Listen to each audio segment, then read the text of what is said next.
জয় রাম, জয় গোবিন্দ। এতবারে তৃতীয় খণ্ড 148 নং পত্রাংশ। ত্রিলোকের লোক সকল স্ব ভাগ্য বলে দেহ গেহ স্থান সমাজ এবং পরিজনাদি দ্বারা ধনী মানি সুখী দুঃখী হইয়া থাকে। সকলেই প্রাক্তন ভোগের তাড়নায় পড়িয়া ঊর্ধ্ব অধোগতি লাভ করিয়া থাকে এবং শান্তি অশান্তি নানা উপাচার ভোগ করে।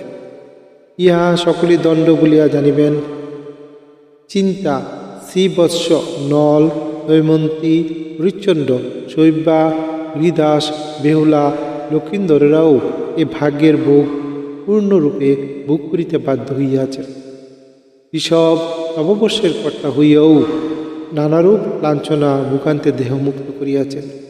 এই সকল ইতিহাসী নায়ক নায়িকার চরিত্র বিষয়ে চিন্তা করিয়া নিজ ভাগ্য ভোগদান ত্যাগ করিয়া পুনরায় এরূপ ভাগ্য বশের দ্বারা প্রলোভিত না হইয়া নিত্যান্ত স্বরূপ স্বভাব এবং অবিচ্ছেদ্যভাবে সত্যের কূলে কিনারায় থাকিয়া পরমানন্দ ভোগ করিতে পারিবেন।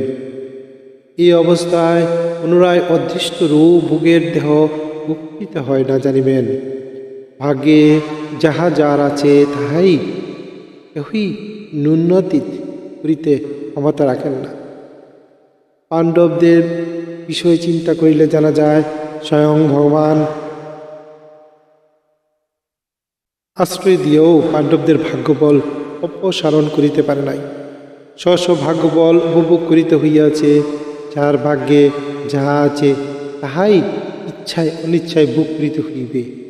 যাহাদের কর্তা আপনি হইয়াছেন তাহাদের ভাগ্যে একটা আছে, তবে আপনি কর্তা হইয়াছেন বলিয়া তাহাদেরও শান্তি বিধান করিতে পারেন না বলিয়া দুঃখ পাইতেছেন।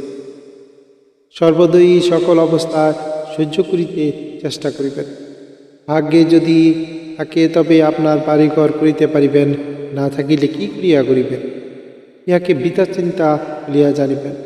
আপনি তো সাধ্য অনুসারে সকল সুখে থাকিতে থাকিতে পারেন, ভাগ্য না থাকিলে কি ক্রিয়া করিবেন? সকল ভোগের ঔষধ নাম ধর্ম। সেই নাম ধর্মের জন্য কর্তৃত্ব করিতে গেলে নাম করিতে পারেন না, কারণ কর্তাই অনেক বাধক, নামের দাসের বাধক নাই। দেব নামের অধীন হইয়া থাকিতে সর্বোত্তভাবে চেষ্টা করিবেন। অন্য লোকের ইন্দ্রিয়ের অধিকার নাই। ভাগ্য হইতে ফল পাইয়া থাকে জানিবেন। সত্যের অধীন থাকিতে চেষ্টা করুন। জয় রাম, জয় গোবিন্দ। এতমানে তৃতীয় খণ্ড 148 নং পত্রাংশ। হে গুরুদেব, আপনার কৃপা জগতে সব মঙ্গলময় হোক।